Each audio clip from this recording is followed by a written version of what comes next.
Myanmar's military government has announced an end to the state of emergency it declared 4.5 years ago when it seized power from Aung San Suu Kyi's elected government. The military government also says it plans to hold elections in December. Critics and rights groups, though, say the planned vote will likely be used to consolidate military control. Well, we can speak now to Ben Lee, the Executive Director for the Special Advisory Council for Myanmar. Really good to have you on the programme. Thank you for your time. Break it down for us, because Myanmar is such a complicated story. What impact will the end of this state of emergency have? Well, it will be practically meaningless, to be honest. The military junta, or whatever fabricated name it wants to create for itself, is a completely illegitimate organisation. It lacks any legal, political or popular mandate. So the introduction or taking away of a state of emergency is meaningless. Now, to ask the important question of what difference this will make to people on the ground, tragically, likely none. The junta continues to bomb civilians. It's forcibly displaced more than 3 million people.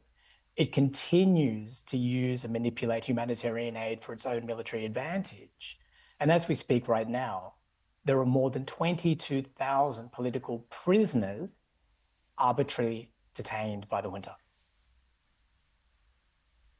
And when we heard that there might be elections before the end of the year, I mean, how would they work, given that there is a full-on conflict, there was a coup, and people are living anything from normally?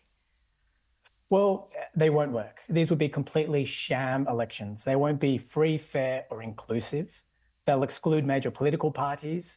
They'll be limited to the diminished territorial reach that the military junta has. They'll be bloody, they'll be illegitimate. Now, ASEAN has been clear that it has no interest in these elections. And the majority of the Myanmar people not only reject it, but they've spent the last 4.5 years in revolution against the military junta's attempted power grab. Now, I'd also just like to sit with the absurdity that junta leader Min Aung Hlaing is a would-be Democrat. I mean, the guy is an aspiring dictator. The prosecutor of the International Criminal Court has asked the court to issue an arrest warrant for his atrocities against the Rohingya. Argentina has an active arrest warrant out for him. And the Myanmar fact-finding mission created by the UN called for Min Aung Hlaing to be prosecuted for war crimes, crimes against humanity, and genocide. So these elections would completely lack any credibility. All right, we'll have to leave it there. Ben Lee, Executive Director for the Special Advisory Council for Myanmar. Many thanks for your time. Pleasure.